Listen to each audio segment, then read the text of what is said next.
ಸಹಕಾರ ಸಪ್ತಾಹವನ್ನ ನಾವು ಆಚರಣೆ ಮಾಡ್ತಾ ಇದ್ದೇವೆ. ಇದು 72ನೇ ಅಖಿಲ ಭಾರತ ಸಹಕಾರ ಸಪ್ತಾಹ. ನವೆಂಬರ್ 14ರಿಂದ ನವೆಂಬರ್ 20ರವರೆಗೆ ಇಡೀ ರಾಷ್ಟ್ರಾದ್ಯಂತ ಈ ಸಹಕಾರ ಸಪ್ತಾಹವನ್ನ ಆಚರಣೆ ಮಾಡ್ತಾ ಇದ್ದೇವೆ. ತಮ್ಮೆಲ್ಲರಿಗೂ ತಿಳಿದಿರೋ ಹಾಗೆ ಭಾರತದ ಪ್ರಪ್ರಥಮ ಪ್ರಧಾನಮಂತ್ರಿಗಳಾದಂತಹ ಪಂಡಿತ್ ಜವಾಹರ್ಲಾಲ್ ನೆಹರೂರವರ ಜನ್ಮದಿನದಂದು ಈ ಸಪ್ತಾಹವನ್ನ ಪ್ರಾರಂಭ ಮಾಡ್ತಾ ಇದ್ದೇವೆ. ಅವರು ಈ ಸಹಕಾರ ಕ್ಷೇತ್ರಕ್ಕೆ ನೀಡಿದಂತಹ ಪ್ರೋತ್ಸಾಹ, ಕ್ಷೇತ್ರಕ್ಕೆ ನೀಡಿದಂತಹ ಬೆಂಬಲ, ಅದನ್ನು ಕೃತಜ್ಞತೆಯಿಂದ ಸ್ಮರಿಸುವ ದೃಷ್ಟಿಯಿಂದ ಈ ನವೆಂಬರ್ 14ರಿಂದ 20ರವರೆಗೆ ಪ್ರಾರಂಭ ಮಾಡಿ ನಾವು ನಡೆಸಿಕೊಂಡು ಬರ್ತಾ ಇದ್ದೇವೆ. ಇದು 2024ನ ಅಂತಾರಾಷ್ಟ್ರೀಯ ಸಹಕಾರ ವರ್ಷ ಅಂತ ಹೇಳಿ ಇಡೀ ರಾಷ್ಟ್ರಾದ್ಯಂತ ಎಲ್ಲಾ ಕಡೆ ಇಡೀ ಪ್ರಪಂಚದಲ್ಲಿ ಆಚರಿಸಿಕೊಂಡು ಬರ್ತಾ ಇದೆ. Cooperatives build A better world ಎಂಬ ಒಂದು ಧ್ಯೇಯವಾಕ್ಯದೊಂದಿಗೆ, ಅಂದ್ರೆ ಸಹಕಾರ ಸಂಸ್ಥೆಗಳು ಒಂದು ಉತ್ತಮ ಜಗತ್ತನ್ನ ನಿರ್ಮಿಸಬಲ್ಲವು ಎಂಬ ಒಂದು ಧ್ಯೇಯವಾಕ್ಯದೊಂದಿಗೆ ಅಂತಾರಾಷ್ಟ್ರೀಯ ಸಹಕಾರ ವರ್ಷವನ್ನು ಕೂಡ ನಾವು ಆಚರಣೆ ಮಾಡಿಕೊಂಡು ಬಂದಿದ್ದೇವೆ. ಕರ್ನಾಟಕ ರಾಜ್ಯ ಸಹಕಾರಿ ಮಹಾಮಂಡಲ ಈ ಒಂದು ಸಹಕಾರ ಸಪ್ತಾಹದ ನೇತೃತ್ವವನ್ನು ವಹಿಸಿಕೊಂಡು ಎಲ್ಲ ಸಹಕಾರ ಸಂಸ್ಥೆಗಳ ಸಹಯೋಗದಲ್ಲಿ ನಾವು ಇದನ್ನ ಮಾಡ್ಕೊಂಡು ಬಂದಿದ್ದೇವೆ.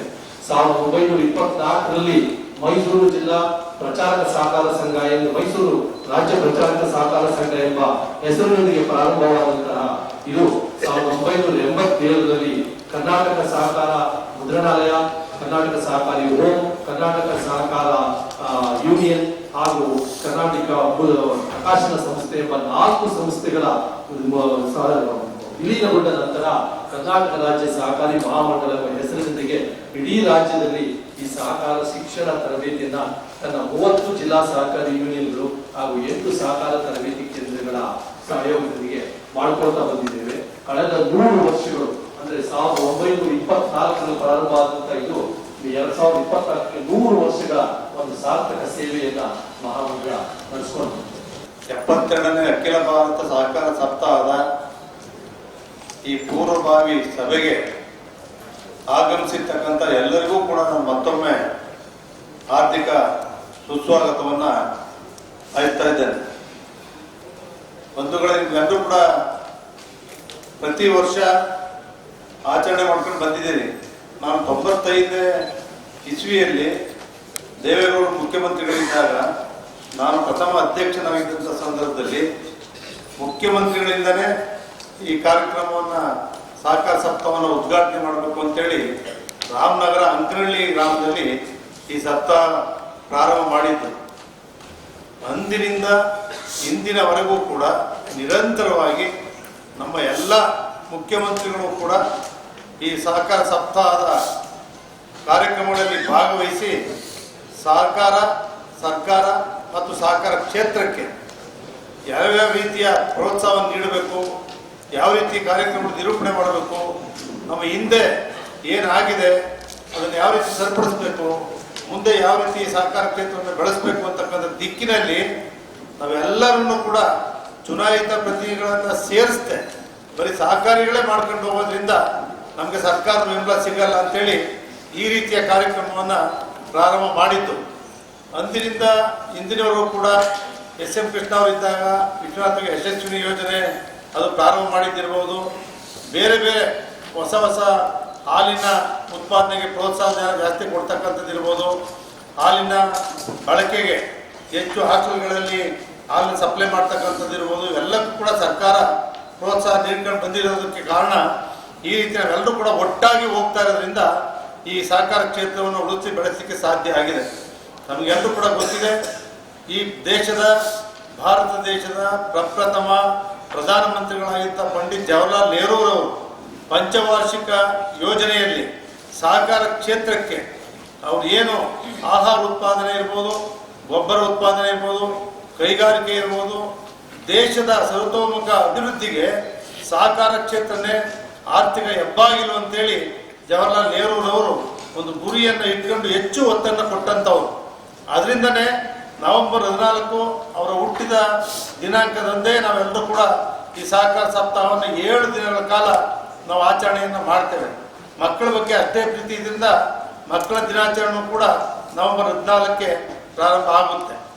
ನಮಗೆಲ್ಲರೂ ಕೂಡ ಗೊತ್ತಿದೆ ಸಹಕಾರ ಕ್ಷೇತ್ರ ಎಷ್ಟು ಆರ್ಥಿಕ ಉದಾರೀಕರಣ ಜಾಗತೀಕರಣ ಬಂದಂಥ ಸಂದರ್ಭದಲ್ಲಿ ಆ ಕ್ಷೇತ್ರ ನನ್ನದು ಅಂತಕ್ಕಂಥ ಒಂದು ಭಾವನೆಯಿಂದ ಆ ಕ್ಷೇತ್ರಗಳನ್ನು ಉಳಿಸಿ ಎಲ್ಲ ರಾಜ್ಯದ ಜನತೆಗೆ ಅದು ಅಗ್ರಿ ಕೃಷಿ ಸಾಲ ಇರ್ಬೋದು, ತೋಟಗಾರಿಕೆ ಇರ್ಬೋದು, ಅದೇ ಗ್ರಾಹಕರಿಗಿರ್ಬೋದು, ಪ್ರತಿಯೊಂದು ಕೂಡ ಸಹಕಾರ ಸಾಲ ಸೌಲಭ್ಯವನ್ನು ನೀಡುವುದರ ಜೊತೆಗೆ ಹೆಚ್ಚಿನ ಬೆಳವಣಿಗೆ ಪ್ರೋತ್ಸಾಹವನ್ನು ಇರ್ತಕ್ಕಂಥ ಈ ಸಹಕಾರ ಕ್ಷೇತ್ರದಲ್ಲಿ ನಾವೆಲ್ಲರೂ ಕೂಡ ತೊಡಗಿಸ್ಕೊಂಡಿದ್ದಾರೆ.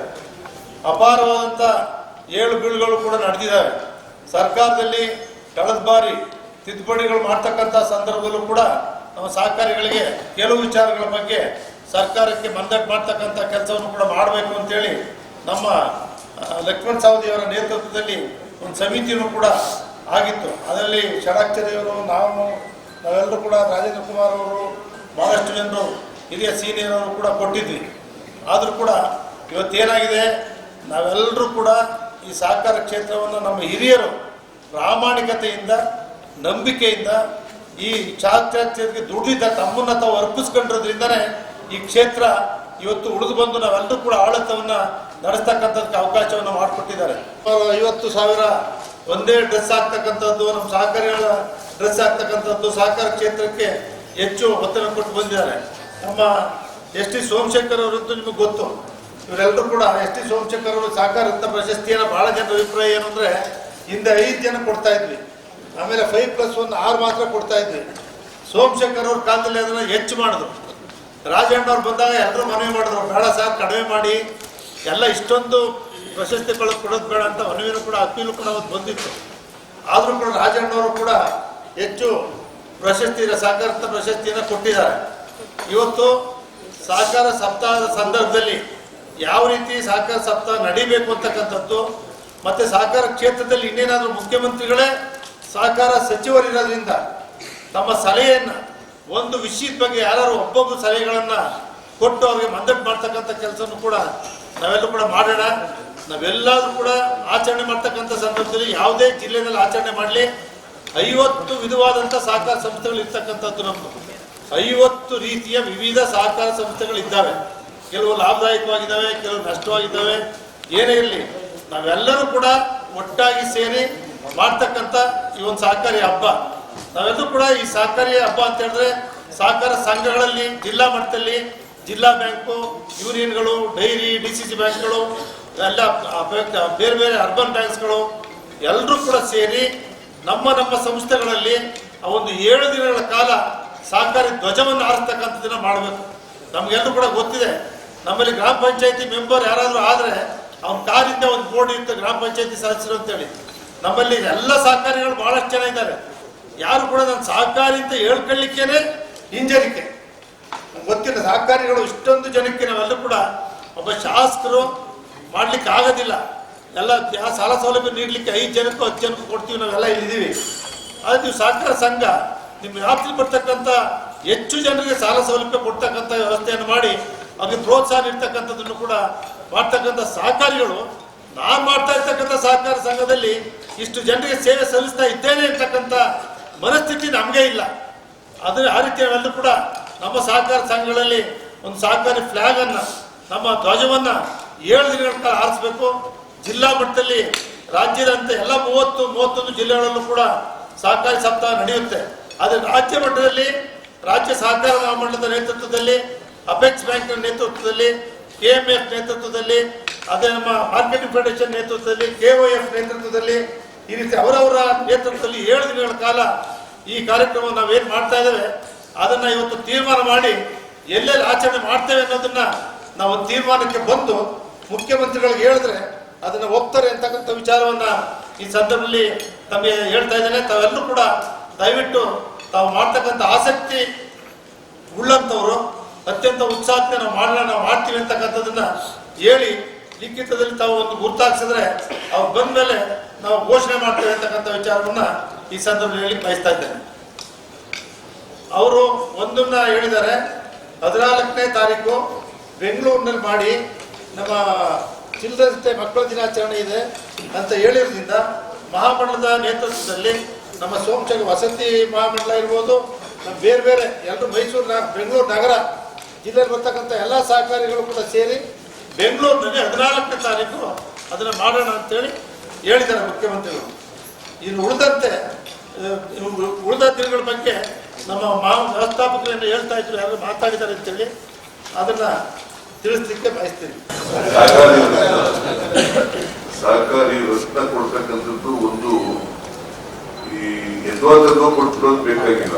ಈಗ ರಾಜ್ಯೋತ್ಸವ ಪ್ರಶಸ್ತಿನೇ ನಾವು ಎಷ್ಟು ರಾಜ್ಯೋತ್ಸವಗಳು ನಡೆದಿದ್ದಾವೆ ಅಷ್ಟು ಪ್ರಶಸ್ತಿಗಳು ಕೂಡ ರಾಜ್ಯೋತ್ಸವ ಪ್ರಶಸ್ತಿಗಳು ಈಗ ಎಷ್ಟು ವರ್ಷ ಆಗಿದೆ, 56ನೇ ಇಸ್ವಿಯಿಂದ ಇವತ್ತವರೆಗೆ ಎಷ್ಟು ರಾಜ್ಯೋತ್ಸವಗಳಾಗಿವೆ ಅಷ್ಟು ಪ್ರಶಸ್ತಿಗಳು ಕೊಡೋದು. ಈಗ ಒಂದು ಕಾಲದಲ್ಲಿ ಮುಖಾರತ್ನವರಿದ್ದಾಗ ಊರು ಮೇಲೆ ಹೋಗಿತ್ತು, ಆಮೇಲೆ ಕಡಿಮೆ ಮಾಡ್ಬಿಟ್ಟು ನಾವು ಬಂದ್ಮೇಲೆ ಒಂದು ಎಷ್ಟು ವರ್ಷ ಆಗಿದೆ ರಾಜ್ಯೋತ್ಸವ ಆಗಿ ಅಷ್ಟು ವರ್ಷ ಕೊಡೋದು. 56ನೇ ಇಸ್ವಿಯಿಂದ ಇಲ್ಲಿವರೆಗೆ ಎಷ್ಟಾಗಿದೆ ಅಷ್ಟು.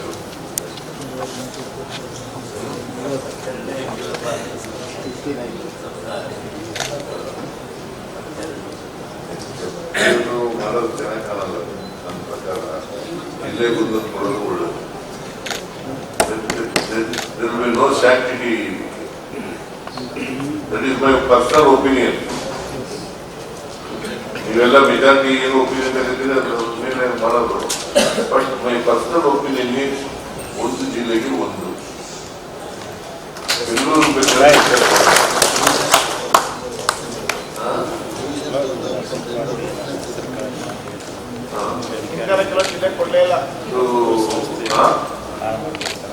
ಏನ್ ಹೇಳ್ರಿ, ಹಿಂದೆಲ್ಲ ಕೆಲವು ಜಿಲ್ಲೆ ಕೊಡಲಿಲ್ಲ ಸರ್, ಎಲ್ಲ ಕೊಟ್ಟು ಒಂದೊಂದು ಜಿಲ್ಲೆಗೆ 5-6 ಕೊಟ್ಟರು.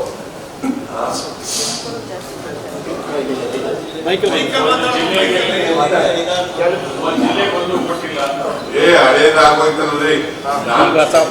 ಸಹಕಾರ ಮಂತ್ರಿ ನಾನು ಈಗ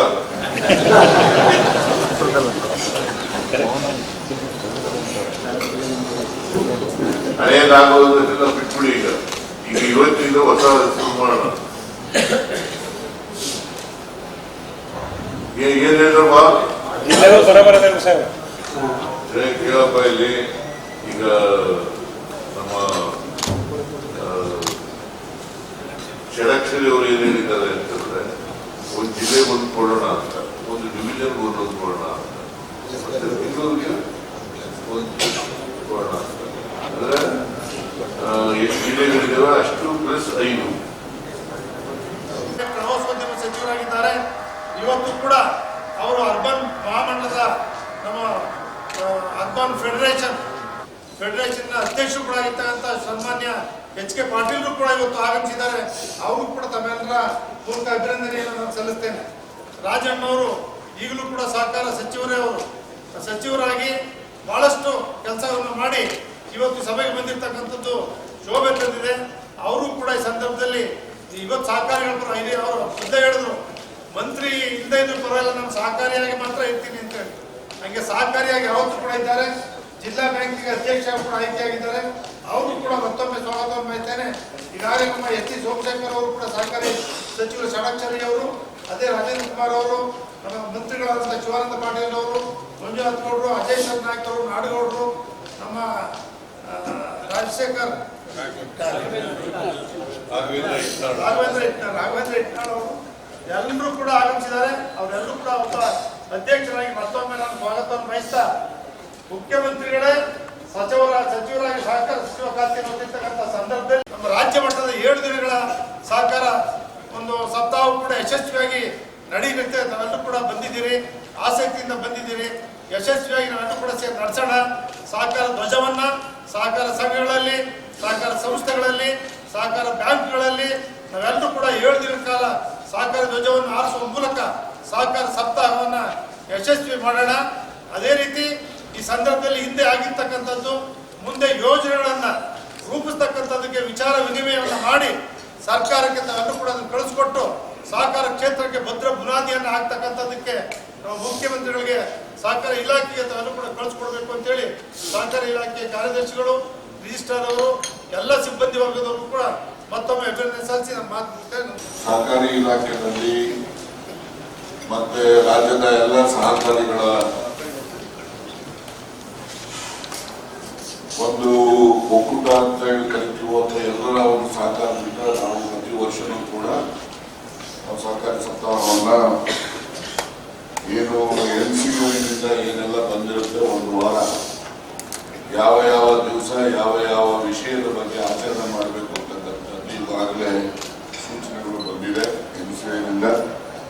ಆ ಸೂಚನೆ ಅನುಗುಣವಾಗಿ ಪ್ರತಿಯೊಂದು ಜಿಲ್ಲೆಯಲ್ಲೂ ಕೂಡ ಸಹಕಾರಿ ಸಪ್ತಾಹದ ಆಂದೋಲನ ಜೊತೆಗೆ ಅವರು ಕೊಟ್ಟಿರ್ತಕ್ಕಂಥ ವಿಷಯದ ಬಗ್ಗೆ ಚರ್ಚೆ ಮತ್ತೆ ಆ ಒಂದು ವಿಷಯದ ಬಗ್ಗೆ ಉಪನ್ಯಾಸ ಮಾಡತಕ್ಕಂಥ ಪರಿಣತಿಗಳಿಂದಲೂ ಕೂಡ ಆ ಸಭೆಗಳಲ್ಲಿ ನಡೀತಕ್ಕಂಥ ಒಂದು ಸಂಪ್ರದಾಯವನ್ನು ನಾವೆಲ್ಲ ಇಟ್ಕೊಂಡು ಬಂದಿದ್ದೇವೆ. ಅದನ್ನು ನಾವು ಮುಂದುವರ್ಸ್ಕೊಂಡು ಹೋಗ್ತಕ್ಕಂಥ ಕೆಲಸ. ಜೊತೆಯಲ್ಲಿ ಸಹಕಾರ ರತ್ನದ ಪ್ರಶಸ್ತಿ ಮತ್ತು ಪ್ರಾರಂಭ ಮಾಡಿದ್ದು ಬರೀ 3, ಆಮೇಲೆ 5 ಆಯಿತು, ಆಮೇಲೆ 3 ಆಯಿತು, ಈಗೆಲ್ಲ ಇದೆ. ಅದನ್ನ ಸಂಖ್ಯೆಗಳನ್ನ ಇಷ್ಟೇ ಅಂತೇಳಿ ಇಲ್ಲಿ ನಿಗದಿ ಮಾಡ್ತಕ್ಕಂಥದ್ದು ಅಪ್ರಸ್ತುತ ಅಂತೇಳಿ ನಾನು ಕೂಡ ಭಾವಿಸ್ತೇನೆ. ಎಲ್ಲೆಲ್ಲಿ ಏನೇನು ಸಲಹೆಗಳು ಬರ್ತವೆ ಎಲ್ಲ ಸಲಹೆಗಳನ್ನು ಕೂಡ ಮುಖ್ಯಮಂತ್ರಿಗಳ ವಿವೇಚನೆಗೆ ಬಿಡ್ತಾರೆ. ಅದು ಅವರು ಏನು ತೀರ್ಮಾನ ಮಾಡ್ತಾರೆ ಅಂತಿಮವಾಗಿ ಅದು ಎಲ್ಲರಿಗೂ ಕೂಡ ಅನ್ವಯ ಆಗ್ತದೆ ಅಂತಕ್ಕಂಥದ್ದು. ನಮ್ಮ ಈ ಒಂದು ಸಂದರ್ಭದಲ್ಲಿ ಬಹಳಷ್ಟು ಜನ ಸಹಕಾರಿಗಳು ರಾಜ್ಯದ ಎಲ್ಲ ಭಾಗಗಳಿಂದ ಬಂದಿದ್ದೀವಿ. ಸಹಕಾರಿಗಳು ಬಂದಿದ್ದೀವಿ, ಸಹಕಾರಿ ಇಲಾಖೆ ಅಧಿಕಾರಿಗಳು ಬಂದಿದ್ದೀವಿ, ಮತ್ತೆ ಎಲ್ಲ ಯೂನಿಯನ್ನಿನ ಪದಾಧಿಕಾರಿಗಳು ಕೂಡ ಭಾಗವಹಿಸಿದ್ದೀವಿ. ಇಂತಹ ಒಂದು ಸಂದರ್ಭದಲ್ಲಿ ನನ್ನ ವೈಯಕ್ತಿಕ ಸಲಹೆ ಮುಖ್ಯಮಂತ್ರಿಗಳ ಸಮ್ಮುಖದಲ್ಲಿ ನಮ್ಮ ಸಹಕಾರಿ ಆಂದೋಲನ ಅನುಭವಿಸ್ತಕ್ಕಂಥ ಅಥವಾ ಯಾವೆಲ್ಲ ಸಣ್ಣ ಪುಟ್ಟ ತೊಡಕುಗಳು ಸಮಸ್ಯೆಗಳು ಇದ್ದಾವೆ ಅದನ್ನು ಮುಖ್ಯಮಂತ್ರಿಗಳ ಗಮನಕ್ಕೆ ತಂದಿದ್ದಿದ್ದರೆ ಬಹಳ ಅದು ಸೂಕ್ತ ಆಗ್ತಿತ್ತು ಅಂತೇಳಿ ನಾನು ಕೂಡ ಭಾವಿಸ್ತೇನೆ. ಸನ್ಮಾನ್ಯ ಮುಖ್ಯಮಂತ್ರಿಗಳು ಆಸಕ್ತಿ ವಹಿಸಿ ಈ ಸಹಕಾರ ಸಪ್ತಾಹದ ಈ ತಯಾರಿಯ ಪೂರ್ವಭಾವಿ ಸಭೆಗೆ ಅವರು ಬಂದಿರೋದೇ ಸಹಕಾರದ ಬಗ್ಗೆ ಅವರಿರುವ ಒಲವು ಹಾಗೂ ಗೌರವವನ್ನು ಸೂಚಿಸ್ತದೆ. ಮಾನ್ಯ ಮುಖ್ಯಮಂತ್ರಿಗಳು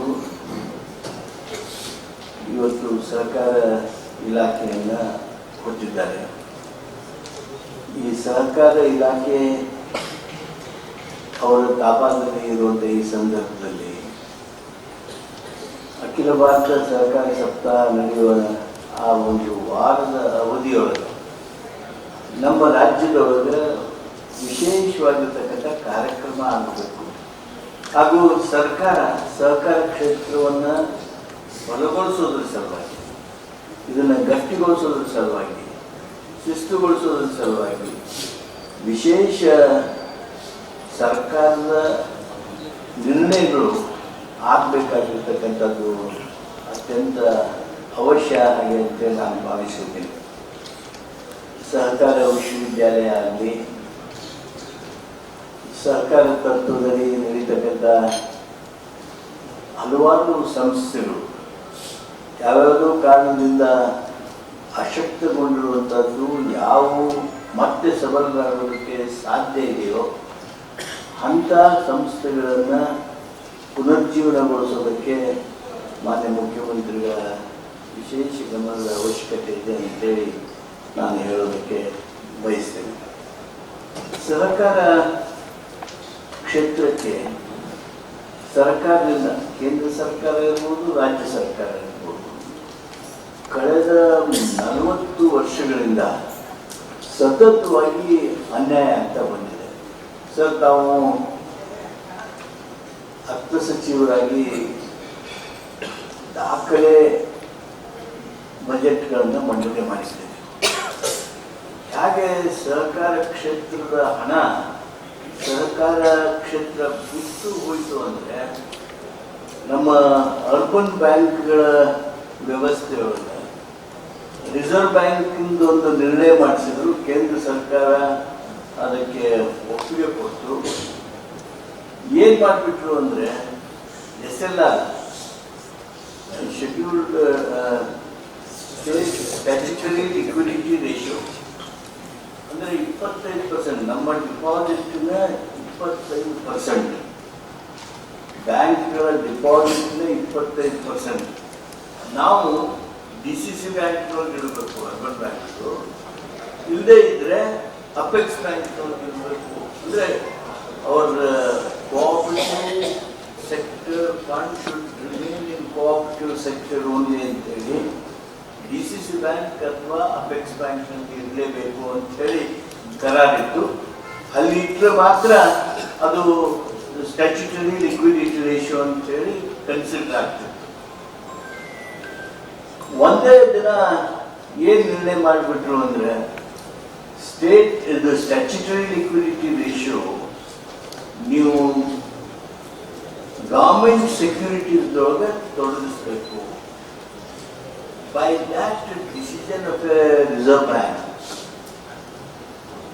the whole 25% of our deposits went away from our cooperative sector to government sector. ಆಮೇಲೆ ಈ ಸಹಕಾರ ಕ್ಷೇತ್ರಕ್ಕೆ ಸರ್ಕಾರದ ಯಾವುದೇ ಹಣ ಸಹಕಾರ ಬ್ಯಾಂಕ್ಗಳೊಳಗೆ ನಿಮ್ಗೆ ಸಿಗೋದಿಲ್ಲ. ಒತ್ತಾಯ ಮಾಡಿ ಈ KMF ಸ್ವಲ್ಪ ದುಡ್ಡು, ಮತ್ತೊಂದು ಮಿಲ್ಕ್ ಯೂನಿಯನ್ ಸ್ವಲ್ಪ ದುಡ್ಡು ಇಳಿಸ್ಕೊತಾರೆ ಅನ್ನೋದನ್ನ ಬಿಟ್ಟರೆ ಸರ್ಕಾರದ ಯಾವುದೇ ಹಣ ಸಹಕಾರ ಕ್ಷೇತ್ರದಲ್ಲಿ ಇರೋದಿಲ್ಲ. ಸರ್ಕಾರದ ಅಂಗಸಂಸ್ಥೆಗಳು, ಗವರ್ಮೆಂಟ್ ಇನ್ಸ್ಟ್ರೂಮೆಂಟಾಲಿಟೀಸ್ ಏನದಾವು ಅವೆಲ್ಲ ಪ್ರೈವೇಟ್ ಬ್ಯಾಂಕಿಗೆ ಹೋಗ್ತಾವೆ, ಫಾರಿನ್ ಬ್ಯಾಂಕಿಗೆ ಹೋಗ್ತಾವೆ. ಆದರೆ they refuse depositing it in cooperative banks or cooperative institutions. ಈ ರೀತಿಯಾಗಿರ್ತಕ್ಕಂಥ ಅನಾದರ ಏನದ ಅದನ್ನ ಇವತ್ತು ಬದಲಾಯಿಸ್ತಕ್ಕಂಥದ್ದು ತಮ್ಮ ನೇತೃತ್ವದಲ್ಲಿ ಸರ್ಕಾರ ಇಲಾಖೆ ಇದ್ದಾಗ ಆಗಬೇಕು. ಸಹಕಾರ ಕ್ಷೇತ್ರದೊಳಗ ಅತ್ಯಂತ ಬಡತನದ ರೀತಿಯಲ್ಲಿರ್ತಕ್ಕಂಥ ನೇಕಾರಿಕೆ ಸೊಸೈಟಿಗಳು, ಅದು ಕಂಬಾರ್ ಸೊಸೈಟಿ ಇರ್ಬೋದು, ಬಡಿಗರ ಸೊಸೈಟಿ ಇರ್ಬೋದು, ಅಥವಾ ಫಿಶರ್ಮನ್ ಸೊಸೈಟಿ ಇರ್ಬೋದು, ಇವೆಲ್ಲ ಸರ್ಕಾರದ ಯಾವುದೇ ಸವಲತ್ತುಗಳಿಲ್ಲ. ಕಳೆದ 25 ವರ್ಷದಿಂದ ನೇಕಾರ್ ಸೊಸೈಟಿಗೆ ಎಲ್ಲಿಯೂ ಒಂದು ನಯ ಪೈಸೆ ನಾವು ಸಬ್ಸಿಡಿನೂ ಕೊಟ್ಟಿಲ್ಲ, ಶೇರು ಕೊಟ್ಟಿಲ್ಲ, ಅವ್ರಿಗೆ ಯಾವುದು ಫಲ ತುಂಬಿಲ್ಲ. ನಾವು ಒಂದು ಕ್ಷೇತ್ರ ಈ ರೀತಿ ಬಡತನದಿಂದ ವೃತ್ತಿ ಮೂಲದಿಂದ ಬಡವರಾಗಿರ್ತಕ್ಕಂಥವ್ರು ಇದ್ದಾರೆ. ಅವರ ಸಹಕಾರಿ ಸಂಸ್ಥೆಗಳನ್ನ ಬಲಗೊಳಿಸಲೇಬೇಕಾಗಿರ್ತಕ್ಕಂಥ ಒಂದು ಸಂದರ್ಭ ಇದೆ. ಆದ್ದರಿಂದ ನಿಮ್ಮ ಸುಪರ್ದಿಯೊಳಗ ಸಹಕಾರ ಇಲಾಖೆ ಇರುವಾಗ ಸಹಕಾರ ಸಪ್ತಾಹದ ಈ ಒಂದು ವಾರದ ಕಾಲ ನಮ್ಮ ಸಹಕಾರಿಗಳಿಗೆಲ್ಲ ಪ್ರತಿ ದಿವಸ ನಮ್ಮ ಸರ್ಕಾರವನ್ನು ನೆನಪಿಸ್ಕೊಳ್ತಕ್ಕಂಥ, ಅಭಿನಂದನೆ ಮಾಡ್ತಕ್ಕಂಥ ಹೊಸ ಹೊಸ ನಿರ್ಣಯಗಳು, ಕ್ರಾಂತಿಕಾರಕ ನಿರ್ಣಯಗಳು ಬರಲಿ ಹಾಗೆ ಅಂತೇಳಿ ನಾವು ಆಶೆ ಮಾಡ್ತಾ, ನಿಮ್ಮ ನೇತೃತ್ವದಲ್ಲಿ ನಡೀತಕ್ಕಂಥ 72ನೇ ಅಖಿಲ ಭಾರತ ಸಹಕಾರ ಸಪ್ತಾಹ ಅದು ರಾಜ್ಯ ತುಂಬೆಲ್ಲ ಅತ್ಯಂತ ವಿಜೃಂಭಣೆಯಿಂದ ನಡೆಯಿತು. 72ನೇ ಸಹಕಾರ ಸಪ್ತಾಹವನ್ನು ಅಟೆಂಡ್ ಮಾಡಲಿಕ್ಕೋಸ್ಕರ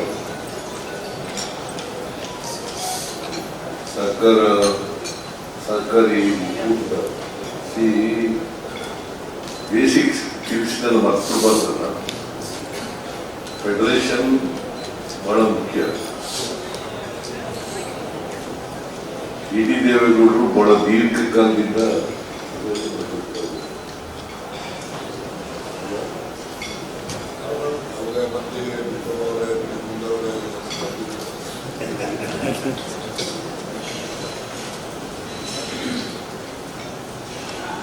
ಅವರು, ನಾನು ಒಂದೇ ಕ್ಷೇತ್ರದವರು,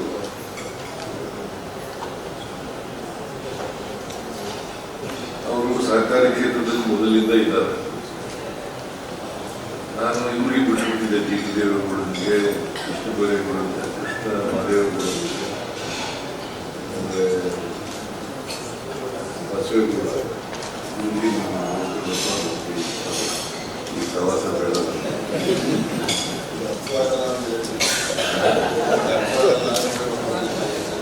ಆಗಿದ್ದು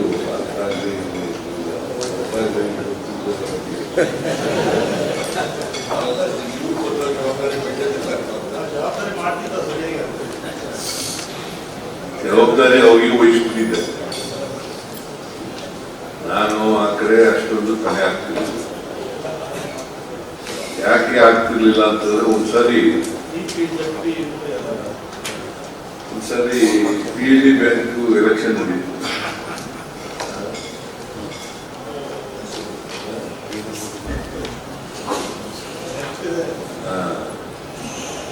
ಆಗ ಆ ಮೀಟಿಂಗ್ ಜನರಲ್ ಬಾಡಿ ಮೀಟಿಂಗ್ ಕೊಟ್ಟೋಗ್ಬಿಟ್ಟಿದ್ದೆ. ನಾನು ಆಗ್ತಾನೆ MLA ಆಗಿದ್ದು ಹೊಸದು. ಆಗ ಎರಡನೇ ಅದು ಮಾದೇವಪ್ಪ ಅನ್ನೋರು ಅಧ್ಯಕ್ಷನಾಗಿದ್ದ. ಯಾಕೆ ಇದ್ದೀನಿ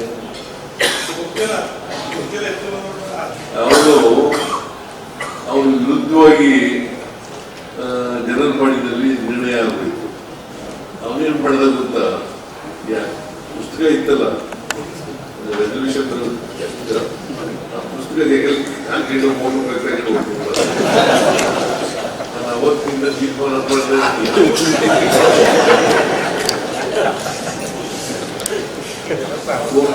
ಕೋರ್ಟ್ಗೆಲ್ಲ ಹೋಗಲ್ಲ, ಕೋರ್ಟ್ ಅವರದ್ದೇ ಆಗುದು. ಸೊ ಅವತ್ತಿನಿಂದ ನಾನು ಈ ಸವಾಸ ಬೇಡಪ್ಪ ಅಂತ ಸುಮ್ಮನೆ ಕಥೆ ಹೇಳಿದೆ ಅಷ್ಟೇ. ಅದಂತೇಳಿ ಸರ್ಕಾರ ಬೇಡ ಅಂತ ಹೇಳೋದು, ಸರ್ಕಾರ ಇಲ್ಲೇ ಮೊದಲು ನಿಮ್ಮ ಮೆಂಬರ್ ಆಗದೆ ಇದ್ದವರು ಹೋಗಿದ್ದು ಜನರ ಬಳಿ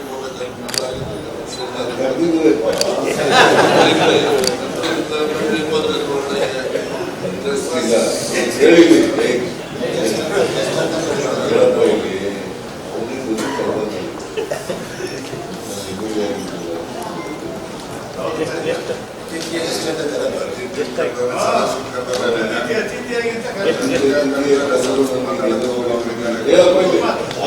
ಅವ್ನು ಕೇಳಿ ಮನೆ ಹೋಗ್ತಾನ ಹೋಗಿದ್ದಾನೆ ಈಗ.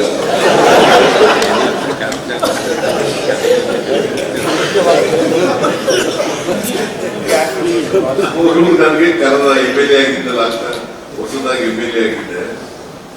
ಕರೆದ ಆಯ್ತಪ್ಪ ಬರ್ತೀನಿ ಜನರಲ್ ಬಾಡಿ ಮೀಟಿಂಗ್ ಅಂತ ಹೋದೆ. ನಾನು ಮಾತಾಡ್ತಿಲ್ಲ ಅಲ್ಲಿ, ಅವ್ನು ವಿರುದ್ಧವೂ ಮಾತಾಡಿದ್ದು ಪರವಾಗೂ ಮಾತಾಡಿದ್ದು. ಬಟ್ ಅಲ್ಲಿ ಮೆಂಬರ್ಗಳಿದ್ದಾರಲ್ಲ ಜನರಲ್ ಬಾಡಿ ಮೀಟಿಂಗ್ ನಲ್ಲಿ, ಅವರೆಲ್ಲ ವಿರುದ್ಧವಾಗಿ ಅವ್ರ ಮೇಲೆ.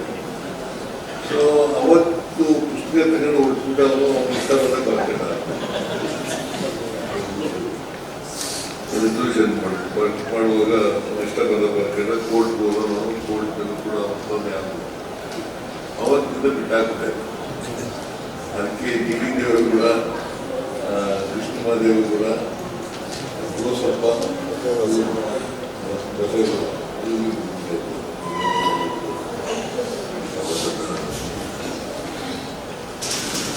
ಅವತ್ತಿನಿಂದ ಹೆಚ್ಚು ಕಡಿಮೆ ಮಾಡ್ತಾ ಇರಲಿಲ್ಲ. ಬಟ್ ಸಹಕಾರ ಇಲಾಖೆಗೆ ಸಹಕಾರ ಕೊಡ್ತಕ್ಕಂಥದ್ದು ಮಾಡ್ಕೋಬೇಕಿಲ್ಲ.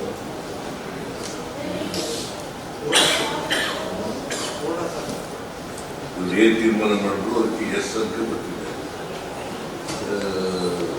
ಅದರಿಂದ ಒಂದು ರೀತಿಯಲ್ಲಿ ಇಂಡೈರೆಕ್ಟ್ ಆಗಿ ನಾವು ಸಹಕಾರಿ.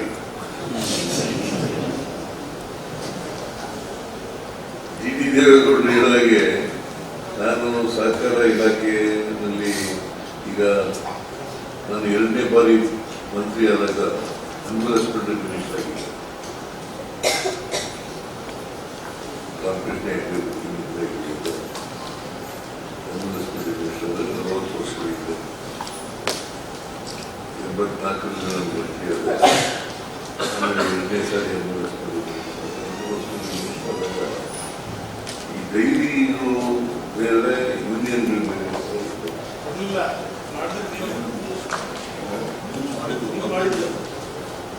ಆಮೇಲೆ ಡೈರಿಗಳು ಮಿಲ್ಕ್ ಯೂನಿಯನ್ ನಲ್ಲಿ ಬರಬೇಕು ಅಂತ ಮಾಡಿದ್ರು. ಡೈರಿಗಳು ಮಿಲ್ಕ್ ಯೂನಿಯನ್ ಅಧೀನದಲ್ಲಿ ಬರಬೇಕು. ಯಾಕಂತಂದ್ರೆ ಇದು ರೈತ ಸಂಸ್ಥೆ. ರೈತ ಸಂಸ್ಥೆಯಿಂದ ಡೈರಿಗಳು ಹಾಲು ಉತ್ಪಾದನೆ ಆಗ್ತಾ ಇತ್ತು. ಅವರು ಪ್ರೋಸೆಸ್ ಮಾಡೋದು ಡೈರಿಗೆ ಮಾಡ್ತಾ ಇದ್ದು ಮಾರಾಟ ಮಾಡೋದು. ನಾನು ಆಗ ರೈತರು ಅಧೀನದಲ್ಲೇ ಬರಬೇಕು, ಮಿಲ್ಕ್ ಯೂನಿಯನ್ನಲ್ಲೇ ಬರಬೇಕು ಡೈರಿಗಳು ಅಂತೇಳಿ ಮಾಡಿದೆ.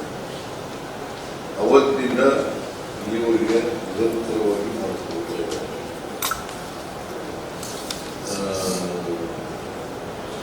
ಈಗ ಸುಮಾರು ಎಷ್ಟು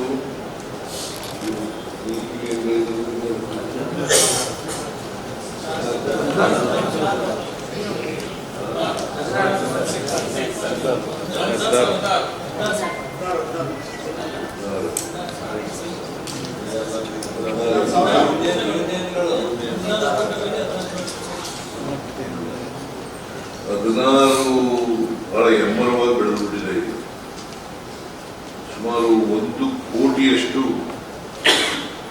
ಕೋಟಿ ಲೀಟರ್ ಹಾಲು ಪ್ರತಿ ದಿನ ಉತ್ಪಾದನೆ ಆಗ್ತದೆ.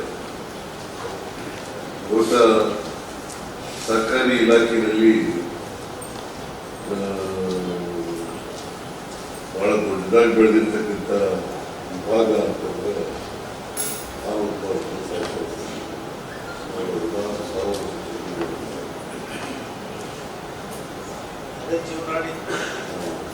ಕಾರಣ ಯಾಕಪ್ಪ ಅಂತಂದ್ರೆ ಅದರಲ್ಲಿ ಸಾಲ ತಗೊಳ್ಳೋದಿಲ್ವ.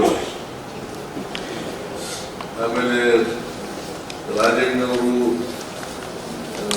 ಬಹಳ ಪ್ರಸ್ತಾಪ ಮಾಡಿದೆ, ನನ್ನ ಅನೇಕ ಸಾರಿ ಪ್ರಸ್ತಾಪ ಮಾಡಿದೆ, ನನ್ನ ಜೊತೆಲೂ ಕೂಡ ಮಾತಾಡಿದ್ದಾರೆ. ಒಂದು, ನಾನು 25,000 ರೂಪಾಯಿ ಅವರಿಗೆ ಸಾಲ ಮನ್ನಾ ಮಾಡುವುದು, 50,000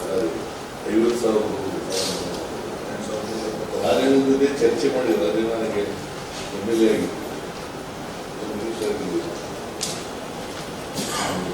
ಆಗಿದ್ದು ಅವ್ರ ಜೊತೆ ಚರ್ಚೆ ಮಾಡಿ ನಾನು 50,000 ರೂಪಾಯಿ ಅವರಿಗೆ ಕೋಆಪರೇಟಿವ್ ಸಾಲ ಕೊಟ್ಟಿರೋದನ್ನು ರೈತರಿಗೆ ಮನ್ನಾ ಮಾಡಿದೆ.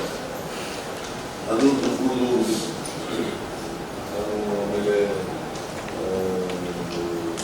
ಅದಾದ್ಮೇಲೆ ಬಹುಶಃ ನಾನೇ ಇದ್ದಿಲ್ಲ, ಆಗ್ತಿರ್ಲಿಲ್ಲ. ನಾನು ಚೀಫ್ ಕೆಳಗಿನ ಫೈನಾನ್ಸ್ ಇಲಾಖೆಯವರು ಎಲ್ಲ ಜನ ಒತ್ತಾಯ ಮಾಡಿದ ಮೇಲೆ ಅದನ್ನು ಈ ಸಾರಿ ಮಾಡಿದೆ. ಇನ್ನೊಂದು ಕುಮಾರಸ್ವಾಮಿ 1 ಲಕ್ಷದವರೆಗೆ ಸಾಲ ಮನ್ನಾ ಮಾಡ್ತೀನಿ ಅಂತ ಮಾಡಿದ್ರು. ಅದರದ್ದು ದುಡ್ಡು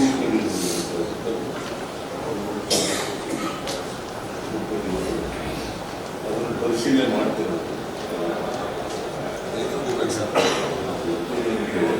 ರೈತರಿಗೆ ಹೋಗೋದು ಅದು ಸಾಲ ಇದೇನಾಗಿದೆ, ನಮ್ಮ ಸರ್ಕಾರದ ಮೇಲೆ ಹೊರೆ ಎಲ್ಲ ಇವೆಲ್ಲ ಯಾರೋ ಸಾಲ ಮನ್ನಾ ಮಾಡೋದು, ಆಮೇಲೆ ಕೊಡದೇ ಇರತಕ್ಕಂಥದ್ದು, ಸರ್ಕಾರ ಭಾರ ನಮ್ಮ ಮೇಲಿದೆ. ಅದೇನಿವೆ ಅದು ಯಾವತ್ತಿದ್ರು ಕೊಡಬೇಕಾಗುತ್ತೆ.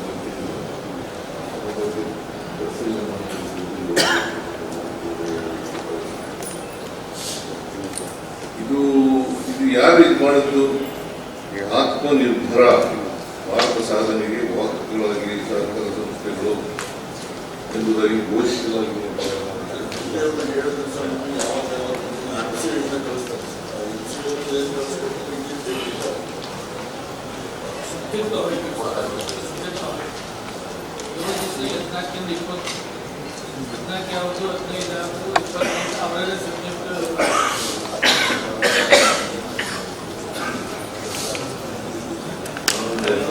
ಎಷ್ಟು ವರ್ಷದಿಂದ ಮಾಡ್ತಾ ಇದ್ರಲ್ಲ? ಅಲ್ಲಪ್ಪ, ಈ ಸಪ್ತಾಹ ಮಾಡಕ್ ಶುರು ಮಾಡಿ ಎಷ್ಟು ವರ್ಷ ಆಯ್ತು?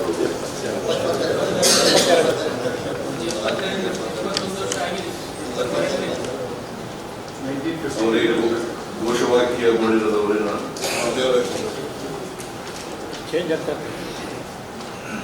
Actually strictly speaking cooperation is a state secret.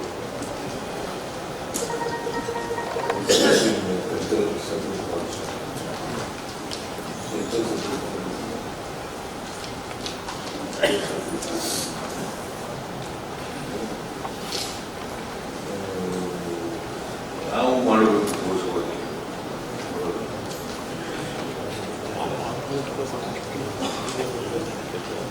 That is my opinion. I don't know.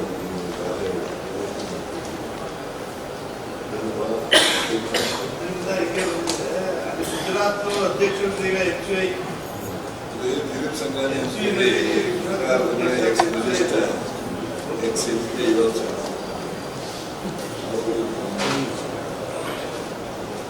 But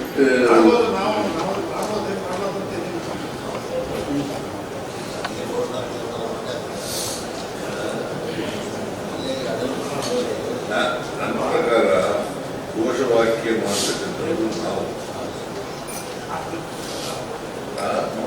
Atmanirbhar ನೋಡಿದ್ದೇನೆ ನಿಮ್ಮ 70 ವರ್ಷ ಮಾಡ್ಕೊಂಡು ಅವರಿಗೆ 75 ಬದಲಾಯಿಸಿ ಹೇಳ್ತಾ ಇಲ್ಲ. ಜಾಸ್ತಿ ನಾವೇ ಮಾಡಬೇಕು ಹೋಗ್ತೇವೆ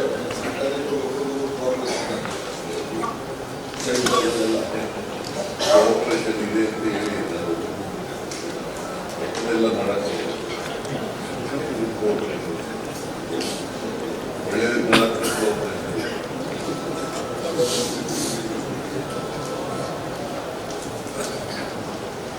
but anyway that is my opinion. ನೀವು ಈಗ ಘೋಷವಾಕ್ಯ ಮಾಡ್ಕೊಂಡಿದ್ದೀರಿ, ಅವ್ರು ಮಾಡಿ ಕಳಿಸ್ತಾರೆ. ಆಮೇಲೆ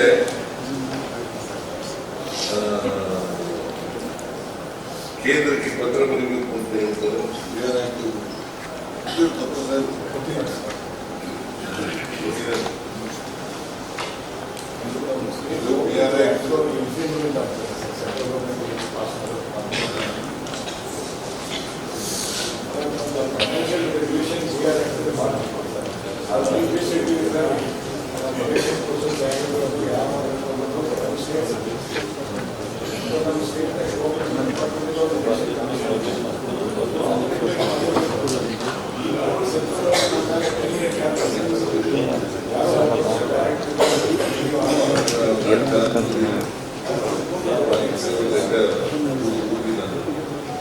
But anyway, it is a state subject. Cooperation is a state subject. It is not a central subject. It is not a state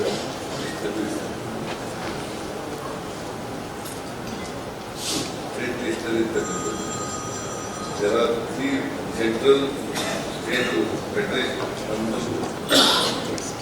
federation, federal structure, state government, central government. Executive powers divide ಮಾಡಿದ್ದಾರೆ constitution. ಏನಂತಂದ್ರೆ state ಎಷ್ಟು, central ಎಷ್ಟು, ಈ ಇಲಾಖೆ ಇದೆಯಲ್ಲ, ಸಹಕಾರ ಇಲಾಖೆ, central list, state list ಅಂತ ಬರುತ್ತೆ. ಕನ್ಕರೆಂಟ್ ಲಿಸ್ಟ್ ಅಲ್ಲಿ ಇದ್ರೆ okay, central government powers to do enactments and to take decisions. But ಇದರಲ್ಲಿ ಸ್ಟೇಟ್ ಲಿಸ್ಟ್ ಬರೋದ್ರಲ್ಲಿ ಎಲ್ಲರೂ ನೀವೆಲ್ಲ ಆಗ ಸೆಂಟ್ರಲ್ ಗೌರ್ಮೆಂಟ್ನವರು ಒಂದು ಇಲಾಖೆನ ಪ್ರಾರಂಭ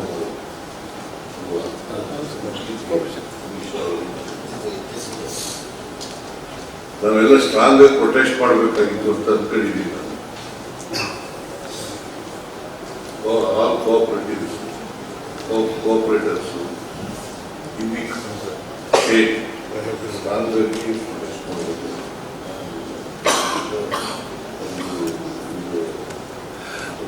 ಕೋಆಪರೇಟಿವ್ ಡಿಪಾರ್ಟ್ಮೆಂಟ್ ಸೃಷ್ಟಿ ಮಾಡಬೇಕು. ಈಗೇನು ಮಾಡ್ತಾರೆ, ಈಗ ಫಾರ್ ಎಕ್ಸಾಂಪಲ್